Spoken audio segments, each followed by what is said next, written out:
যাও জমিনে যাও, মাটি নিয়ে আসো, আমি আল্লাহ রাব্বুল আলামিন আদমের বডি তৈরি করব।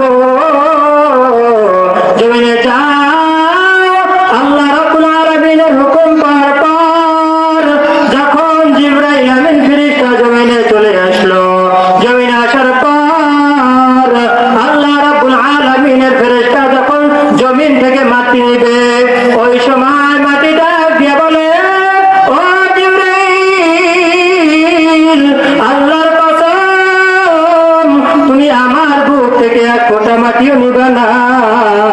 যখন মাটি আল্লাহর কসম দিল, এবার জিবরাইল আল্লাহর কসম শুনে আবার আল্লাহর কাছে চলে যায় মাটি না নিয়ে।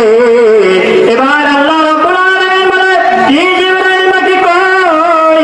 জিবরাইল ডাক দিয়ে বলেন, আল্লাহ আপনার জমিন আপনার নামের কসম দিয়ে বলতেছে যে আমার বুক থেকে এক ফোঁটা মাটিও নিবে না। আল্লাহ আপনার নামের কসম দিয়ে এই কথা বলেছে, যেই কারণে আমি আজকে মাটি আনতে পারি নাই। কি পারি নাই? মাটি আনতে পারি নাই। এবার আল্লাহ রাব্বুল আলামিন মিকাইলকে পাঠায় দেয়, ও মিকাইল যাও জমিন থেকে মাটি নিয়ে আসো। মিকাইল জমিনে আসার পর একই রকম বলেছেন, ও ফেরেশতা মিকাইল, আমার বুক থেকে মাটি নিও না, আল্লাহর কসম। আল্লাহর কসম শুনে মিকাইল চলে যায়। আল্লাহ রাব্বুল আলামিন জিজ্ঞাসা করলে বলে, আল্লাহ আপনার জমিন আপনার কসম দিয়ে বলতেছেন মাটি না আনার জন্য। আল্লাহ রাব্বুল আলামিন আমি মাটি আনতে পারলাম না, ইসরাফিলকে আল্লাহ রাব্বুল আলামিন পাঠায় দেয়। ইসরাফিল একই রকম, তিনি আল্লাহ রাব্বুল আলামিনের কাছে গিয়ে বলে, আল্লাহ আমিও মাটি আনতে পারলাম না। আল্লাহ রাব্বুল আলামিন আপনার জমিন আপনার কসম দেয়, আল্লাহ আমিও মাটি আনতে পারলাম না। আল্লাহ রাব্বুল আলামিন এবার ডাক দিয়ে বলে, আজরাইল যাও যাও জমিন থেকে মাটি নিয়ে আসো। আজরাইলকে আল্লাহ রাব্বুল আলামিন জমিনে পাঠাবার পর এবার আজরাইল জমিনে এসে কোনো কথা না শুনে এবার আজরাইল থাবা দিয়ে এক থাবা দিয়ে মাটি নিয়ে আল্লাহ রাব্বুল আলামিনের দরবারে চলে যায়। মাটি নিয়ে যাওয়ার পর আল্লাহ রাব্বুল আলামিন খুশি হয়ে গেলেন, ডাক দিয়ে বলে, আজরাইল তুমি কিভাবে মাটি আনলা? আল্লাহ রাব্বুল আলামিনকে বলে, আল্লাহ আপনার হুকুম আমি অমান্য করতে পারি না। জমিন আমাকে বলছিল মাটি না আনার জন্য, কিন্তু আমি বলছি আল্লাহ বলছেন মাটি নেওয়ার জন্য, আর তুমি বলছো মাটি না নেওয়ার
কি বলে যে আমার উপর যদি কোনো বিপদ আসে সেই বিপদ থেকে তোমরা আমাকে রক্ষা করবে কিনা। ফেরেশতারা ডাক দিয়ে বলে, ওস্তাদ আপনি তো আমাদের লিডার, তাহলে আপনার উপর যদি কোনো বালা মুসিবত আসে, কোনো বিপদ আসে, অবশ্যই অবশ্যই আমরা জীবন দিয়ে হলে সেটা আপনাকে রক্ষা করে ছাড়বো। কি বলে বিপদ থেকে রক্ষা করব। এখন ইবলিস একটু সাহস পেয়েছে, ইবলিস মনে মনে কুধারণা এসে পড়ছে। ইবলিস চাইতেছে আল্লাহ রাব্বুল আলামিনের সাথে পাল্লা দিতে, জোরে বলেন নাউজুবিল্লাহ। ওই সময় তার মনের মধ্যে কুমন্ত্র ঢুকে গেছে। এবার ইবলিস একটু সাহস পাওয়ার পরে এখন বলতেছে, শোনো আল্লাহ রাব্বুল আলামিন যদি আমার উপরে কাউকে শ্রেষ্ঠত্ব দান করে, কোন খলিফা পাঠায়, তোমাদেরকে যদি তাকে মানতে বলে তোমরা মানবা কিনা বলো। তখন তারা ডাক দিয়ে বলে, হে লিডার, আল্লাহ রাব্বুল আলামিন আপনাকে মানার জন্য বলেছেন, এজন্য আপনাকে মানে। আল্লাহ রাব্বুল আলামিন যদি অন্য কাউকে কর্তৃত্ব দেয়, অন্য কাউকে মানতে বলে, তাহলে আমরা অবশ্যই তাকে মানবো। জোরে বলেন সুবহানাল্লাহ। এখন ইবলিসের মনে আরো ভয় ঢুকে গেছে, ফেরেশতারা তো তার কথা শুনবে না। এখন যেহেতু সামনাসামনি বলে ফেলছে, এখন তো তাদেরকে একটা সান্ত্বনা দেওয়া দরকার। ডাক দিয়ে বলতেছিল, ফেরেশতারা তোমরা সঠিক বলেছো, তোমরাই ঠিক আছো, এইটা জানার জন্যই আমি বলেছি। অথচ এটা সঠিক নয়। তার মনের ভিতরে ছিল ফেরেশতারা যদি তার অনুগত করত আল্লাহর সাথে, তাহলে তিনি জিহাদের ঘোষণা দিতে, বলেন নাউজুবিল্লাহ, আন্দোলন করতে। কার বিরুদ্ধে? আল্লাহর বিরুদ্ধে। কে বর্তমানে? ইবলিস। কি করত বর্তমানে? ইবলিস। সে আল্লাহ রাব্বুল আলামিনের সাথে পাল্লা দেবে। তো আল্লাহ রাব্বুল আলামিন পয়গম্বর আদম আলাইহিস সালামকে সৃষ্টি করলেন। এবারে যখন ফেরেশতার কাছ থেকে কোনো জবাব না পাইয়া, সান্ত্বনামূলক কোনো কথা না বইলা, এবার গেলে জিনদের কাছে। জিনদের কাছে গিয়ে বলে, আমরা তো তোমার জাতি ভাই, তোমরা আমাকে মানবা কিনা বলে। তারাও বলে না, আমরাও মানবো না। কি বলে? আমরাও মানবো না। এখন কেউ তাকে মানে না। ইবলিস বড় চিন্তায় পড়ে গেছে, কি করবো। হায় আল্লাহ রাব্বুল আলামিন পয়গম্বর আদম আলাইহিস সালাতু ওয়াস সালামের বডি তৈরি করলেন। এক জায়গায় বডি তৈরি করে রেখে দিয়েছেন 40 বছর। কত বছর? 40 বছর পর্যন্ত রেখে দিয়েছে। সেখানে থাকার পর আল্লাহ রাব্বুল আলামিনের ফেরেশতা একদিন আদম আলাইহিস সালামের দেহের সামনে থেকে চলে যায়। এখন যাওয়ার পর এর আগে এমন আর কিছু দেখতে পাই নাই। হঠাৎ তারা একটু ভয় পেয়ে গেলেন। এবার ফেরেশতার সর্দার বর্তমানে ইবলিস তার কাছে এসে বলে, ও আমাদের ওস্তাদ, আমরা তো ভয় পেয়ে গিয়েছি। কারণ কি? কারণ এমন একটা বস্তু দেখেছি, যে বস্তুটা আমরা এর আগে কখনোই আর দেখতে পাই নাই। আপনি একটু আমাদের সাথে চলুন, একটু দেখে আসুন ওটা কি। এবার ইবলিস চলে গেল, গিয়ে টোকা দিয়ে দেখে ঝমঝম করে শব্দ হয়। খালি যদি কলসে টোকা দেয় কি হয়? শব্দ হয় না? ওইরকম শব্দ হইতেছে। তখন ফেরেশতারা বলে,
সিজদা দিয়েছেন আর একটা সিজদা দিয়েছেন আল্লাহ রাব্বুল আলামিনকে। মোট দুইটা সিজদা। কয়টা দিয়েছেন? দুইটা সিজদা। একটা হলো পয়গম্বর আদম আলাইহিস সালামকে আল্লাহ রাব্বুল আলামিন সম্মানের সিজদা দিতে বলেছেন। এই দুইটা সিজদা দেওয়ার পর একজন সিজদা দেয় নাই, সে হলো ইবলিস। কে দেয় না? ইবলিস শয়তান সিজদা দেয় না। আল্লাহ রাব্বুল আলামিন ডাক দিয়ে বলতেছেন, ও ইবলিস, আল্লাহ বলেন তুমি কেন সিজদা দাও না? তিনি ডাক দিয়ে বলে, আল্লাহ আমি আদমকে সিজদা দিব না। আল্লাহ বলে কেন সিজদা দিবে না? এবার ইবলিস যুক্তি দেয়, আল্লাহকে ডাক দিয়ে বলে, মালিক তুমি আমাকে সৃষ্টি করেছো আগুন দিয়ে আর আদমকে সৃষ্টি করেছো মাটি দিয়ে।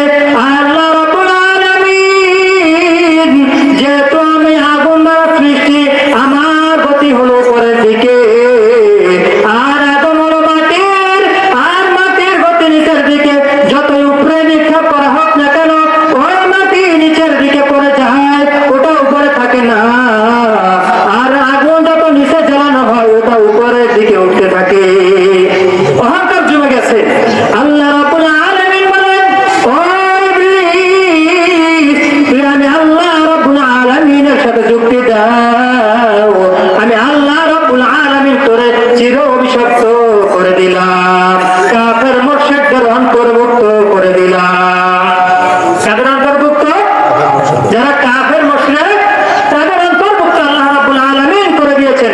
আল্লাহ রাব্বুল আলামিন বলেন, উসজুদু লিআদম ফাসাজাদু ইল্লা ইবলিস আবা ওয়াস্তাকবার ওয়া কানা মিনাল কাফিরিন।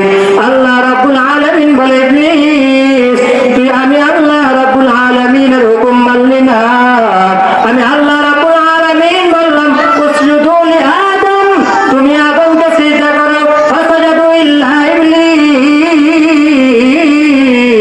ইবলিস তুই যখন করো নাই, আবা ওয়াস্তাকবার ওয়া কানা মিনাল কাফিরিন, তোরা কাফের মুশরিকদের অন্তর্ভুক্ত হয়ে যা। এর আগে ইবলিস সর্বশ্রেষ্ঠ বেশি ইবাদত করেছেন আল্লাহ। কার ইবাদত? সবচেয়ে বেশি ইবাদত করেছেন ইবলিস। এখন আল্লাহ রাব্বুল আলামিনের হুকুম অমান্য করার কারণে কাফের মুশরিকদের অন্তর্ভুক্ত। এজন্য কিছুতেই আল্লাহ রাব্বুল আলামিনের হুকুম অমান্য করা যাবে না। যাবে নি বলেন? আল্লাহর হুকুম অমান্য করা যাবে? যাবে না। তাহলে আজকে যে দেখেন ফেরেশতারা কি বলছিলেন যে মানুষ জমিনে পাঠায়েন না, তারা জমিনে গিয়ে মারামারি কাটাকাটি করবে বলছিলেন, খেয়াল আছে নি? প্রথমে বলছিলেন।